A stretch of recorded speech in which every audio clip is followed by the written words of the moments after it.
Bon, ben 3.2, 3.3. Ok. Ben, j'ai une bonne idée de capsule. Je pensais faire une recette aujourd'hui, mais ce kombucha-là est bon. Il est juste une petite affaire trop acide. Donc, la vidéo d'aujourd'hui, ça va être qu'est-ce qu'on fait quand notre kombucha est trop vinaigré ou trop acide. Fait que c'est ça. Ben, la première chose qu'on peut faire, ça va être de se débarrasser du SCOBY. Pas besoin de ça. Si vous savez pas encore, j'ai fait une vidéo sur pour quelle raison que nous on se débarrasse de la pellicule.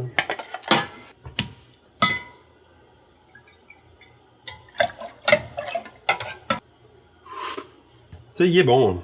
C'est pas dramatique, là. Je pourrais l'embouteiller comme ça, mais...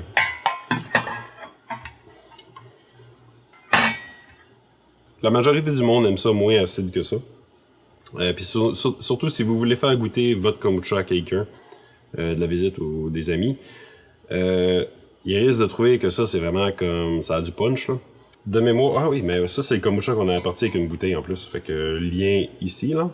Dès le départ, dans le fond, le kombucha était beaucoup en bas de 4. Normalement, on part une fermentation à 4. Mais là, je pense qu'il était comme 3. Je pense qu'il était 3.7, 3.8. Fait qu'à la base du kombucha, c'est fait de thé sucré. Donc, si il est trop acide, c'est que le sucre a été trop transformé pour en faire des acides. Ça veut dire qu'il y a moins de sucre et plus d'acide. Fait que si on veut rééquilibrer le truc, il faut ajouter un petit peu de sucre et baisser la quantité d'acide, sans diluer la saveur de thé. Donc, la meilleure méthode que moi j'utiliserais pour faire ça, ce serait d'ajouter du thé sucré. Sauf que là, quelle quantité de sucre? Au départ, on mettait 75 grammes de sucre dans notre infusion de thé par litre. Sauf que là, ça a été fermenté. Si on veut juste comme un... Tu sais, du kombucha final, ça contient pas 75 grammes de sucre par litre. C'est plus autour de 20-25. Ouais, 25. Donc, on va faire une infusion de thé avec 25 grammes de sucre par litre. Puis on va diluer jusqu'à temps que l'acidité soit bonne. Puis après ça, même, on va vérifier avec le pH mètre qu'est-ce que ça donne. Parce que ça, c'est quelque chose que je fais pas... Normalement, avec notre entreprise, on fait pas ça.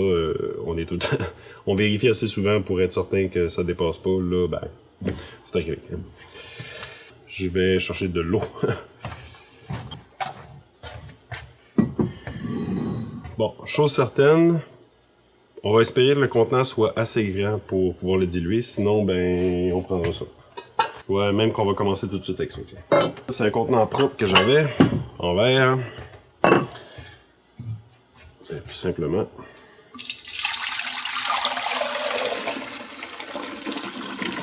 Je vais juste être certain de ramasser les levures, je sais pas si vous voyez, là. C'est ici, là. Calique. En tout cas, je vais les inclure, ça va faciliter la refermentation en bouteille par après. Ça, je peux m'en débarrasser. Bon. Fait que là, dans ça, on avait l'équivalent de 3 litres. Fait que je vais y aller avec 1 litre, 1000 grammes. C'est ça que ça pèse de l'eau. Bon. Fait que j'ai 1 kilo d'eau qui est exactement 1 litre. Je vais juste la faire chauffer. Je vais juste brancher ma plaque à induction. Regarde là, c'est moins mêlé que d'habitude. C'est pas moins long.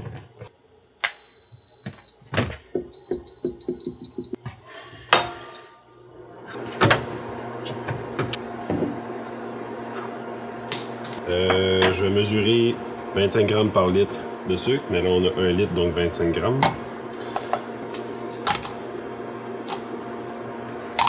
Fait qu'on a 25 grammes. Je peux la mettre tout de suite dans ça.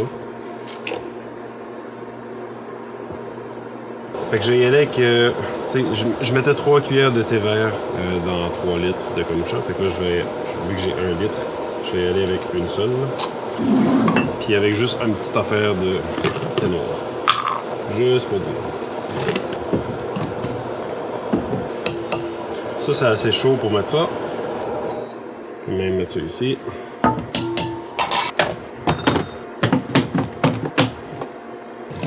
Fait que je laisse infuser comme quand on a fait notre kombucha. Une dizaine de minutes. Ah! Ouah. Fait que, ben, pour ce contenant-là, je vais utiliser cet tamis-là, ça va être moins compliqué. Fait que je mets juste un peu de thé sucré dans ça. Tiens, j'ai peut-être mis le quart. Tiens, je vais mettre ça ici. Il y a encore le punch un petit peu trop acide, mais c'est quand même meilleur. On baisse l'acidité, mais on n'ajoute pas beaucoup de sucre. Bon, le pH n'a pas changé, et on a une température de 29. Parce que sur le pH mètre, ça indique la température aussi. Là, je suis rendu à moitié. Fait que j'ai mis 500 ml de thé sucré. Bon, ce qui est intéressant, c'est que le pH ne change pas. Fait que le pH est encore à 3.2. Fait que si on se fiait seulement au pH, je suis pas certain que ce serait une bonne chose. C'est là que, gustativement, bon, ça vient de l'ajuster un peu. Bon, c'est juste meilleur. La façon dont je pourrais décrire ce qui vient de se passer, c'est que ça arrache moins, parce que c'est moins acide. Sauf que c'est vrai que ça le dilue quand même. Pas en saveur, parce que ça goûte autant le thé, le sucre est correct, tout est beau. Mais l'espèce de onctuosité du kombucha, la plénitude, la texture du kombucha est moins là. Simplement parce que, ben, on vient de rajouter de l'eau. Fait que, tu sais, on a quand même rajouté un 500 ml sur 3 litres. Fait qu'on a 3.5 litres de kombucha maintenant. On a plus de kombucha, ce qui est quand même cool. Mais il goûte pas l'eau. Mais la texture est différente. Mais disons que si on a un kombucha qui est parfait, mettons 10 sur 10, parfait, c'est 10 sur 10. Mais celui-là, disons qu'il était à 5 ou 6 sur 10 parce qu'il était beaucoup trop acide. Ben là, on a réussi à le remonter, disons 7 ou 8 sur 10. T'sais.